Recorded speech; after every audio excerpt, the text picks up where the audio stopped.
ഇനി നമുക്ക് നവഗ്രഹ സ്തോത്രം ജപിക്കാം.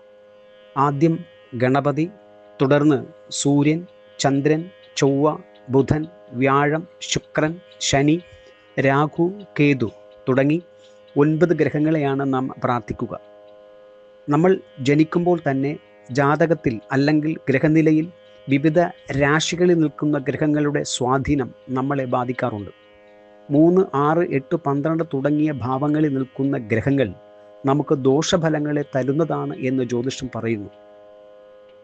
അതുകൊണ്ട് ഈ നവഗ്രഹ ദോഷങ്ങൾ നമ്മളെ ബാധിക്കാതിരിക്കുവാൻ, അല്ലെങ്കിൽ ചാരവശാലുള്ള ഗ്രഹങ്ങളുടെ സഞ്ചാരം മൂലമുള്ള ദോഷഫലങ്ങളുടെ കാഠിന്യം കുറക്കുവാൻ ഈ നവഗ്രഹ സ്തോത്രം നമുക്ക് നിത്യവും ജപിക്കുന്നത് വളരെ ഉത്തമമാണ്. ഇനി നവഗ്രഹ സ്തോത്രം ജപിക്കാം.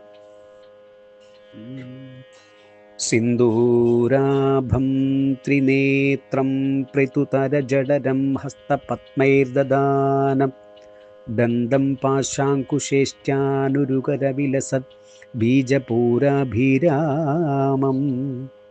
ബാലേന്ദ്യുജോദമൗലിം ഗജപതിവദനം ദാനപൂരാർദ്രഗന്ധം ഭോഗീന്ദ്രാബദ്ധഭൂഷം ഭജത ഗണപതിം രക്തവസ്ത്രാംഗരാഗം. ഓം ഗം ഗണപതയേ നമഃ. ജപാകുസുമസങ്കാശം കാശ്യപേയം മഹാദ്യുതിം തമോരിം സർവപാപഘ്നം പ്രണതോസ്മി ദിവാകരം. ദിദിശങ്കതുഷാരാഭം ക്ഷീരോധാർണവസമുദ്ഭമം നമാമി ശശിനം സോമം ശംഭോർമകുടഭൂഷണം. ധരണിഗർഭസംഭൂതം വിദ്വത്കാന്തിസമദ്ഭ്രമം കുമാരം ശക്തിഹസ്തം തം മംഗളം പ്രണമാമ്യഹം. പ്രിയം കുകലികാശ്യാമം രൂപേണ പ്രതിമം ബുധം സൗമ്യം സൗമ്യഗുണോപേതം തം ബുധം പ്രണമാമ്യഹം.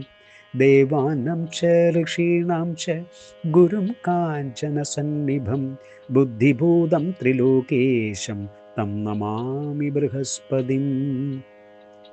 ഹിമകുന്ദമൃണാളാഭം ദൈത്യാനാം പരമം ഗുരും സർവശാസ്ത്രപ്രവക്താരം ഭാർഗവം പ്രണമാമ്യഹം.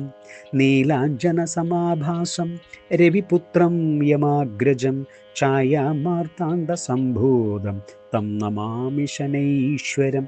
അർദ്ധകായം മഹാവീര്യം ചന്ദ്ര ആദിത്യവിമർദ്ദനം സിംഹികാഗർഭസംഭൂതം തം രാഘും പ്രണമാമ്യഹം.